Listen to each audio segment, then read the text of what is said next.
क्या होता है जब एक इंसान अपनी ज़िंदगी के सारे सपने, अपनी सारी खुशियाँ एक ही पल में खो देता है? क्या होता है जब दर्द इतना गहरा हो जाए कि सांस लेना भी एक आदत सी बन जाती है? और फिर क्या होता है जब तुम अपने दर्द का इलाज सिर्फ एक ही समझो, बदला? क्या बदला लेना इंसान को आज़ाद करता है सचमुच में, या एक ऐसी कैद में डाल देता है जहाँ से वापस आना पॉसिबल नहीं है?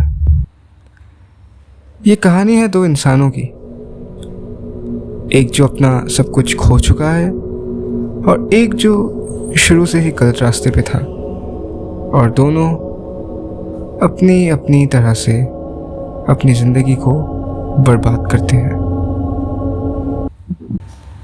तो कहानी की शुरुआत होती है एक नॉर्मल दिन से। रघु अपनी वाइफ मीशा और छोटे बेटे रॉबिन के साथ सिंपल लाइफ जी रहा था, लेकिन एक गलत वक्त, एक गलत फैसला और सब कुछ बिखर गया। एक बैंक रॉबरी, होस्टेज सिचुएशन और गोली लगते ही मीशा और उसके बेटे की मौत। उस दिन रघु अंदर से टूट गया। उस दिन लायक पकड़ा तो गया, पर उसका पार्टनर भाग निकला। कोर्ट ने लायक को 20 साल की सजा दी।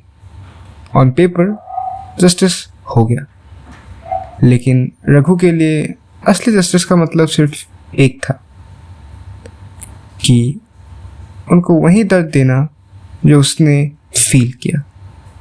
और उस दिन से उसकी ज़िंदगी का हर पल बस उस एक मोमेंट की तैयारी बन गया।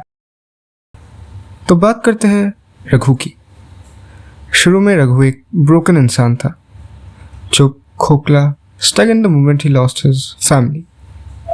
लेकिन जैसे जैसे फिल्म आगे बढ़ती है, उसके साथ ही रघु में एक ट्रांसफॉर्मेशन देखने को मिलता है। स्लोली उसका जो ग्रीफ है वो अपनी शेप बदलती है। He stopped being just a victim और कुछ और बन गया।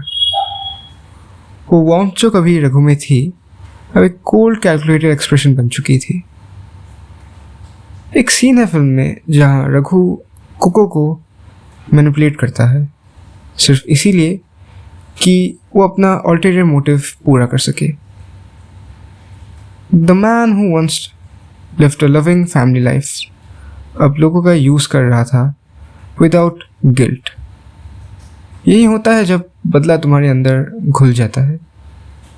तुम सामने वाले को पनिश करते हो, लेकिन अपने आप को भी खो देते हो।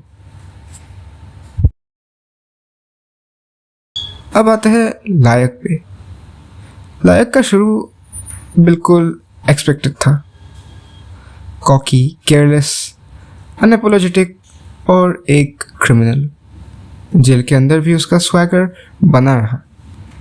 लेकिन 20 साल, चाहे तुम अंदर बिताओ या बाहर, तुम्हें कहीं ना कहीं बदल तो देता है। बीमारी ने लायक को कमज़ोर करना शुरू किया, और पहली बार उसने सोचा, मैं पीछे क्या छोड़ के जा रहा हूँ। उसने अपने पार्टनर का ब्लेम ले लिया ताकि जिमली एक नई लाइफ जी सके। द आयरनी, जो शुरू में विलन था, एंड में ह्यूमैनिटी दिखाने लग गया। बदला एक जहर है जो सिर्फ दूसरों को नहीं, तुम्हें भी धीरे धीरे ख़त्म करता है। रघु और लायक दोनों ने अपनी लाइफ में अपने तरीके से अपने डिसीजंस लिए। एक ने नफरत पकड़ के रखी, एक ने अपने गुनाह छोड़ने की कोशिश की। फिल्म के विजुअल्स भी इस जर्नी को दिखाते हैं। रघु के सीन्स में ठंडे ब्लू शेड्स जो उसकी इमोशनल नमनेस को रिफ्लेक्ट करते हैं। लायक के सीन्स में थोड़ी वार्मथ है, और वो वार्मथ भी धीरे धीरे फेड हो जाती है। और सबसे बड़ा वेपन है साइलेंस। क्योंकि असली बदला चिल्लाता नहीं है, वो धीरे से तुम्हारे कान में फुसफुसाता है।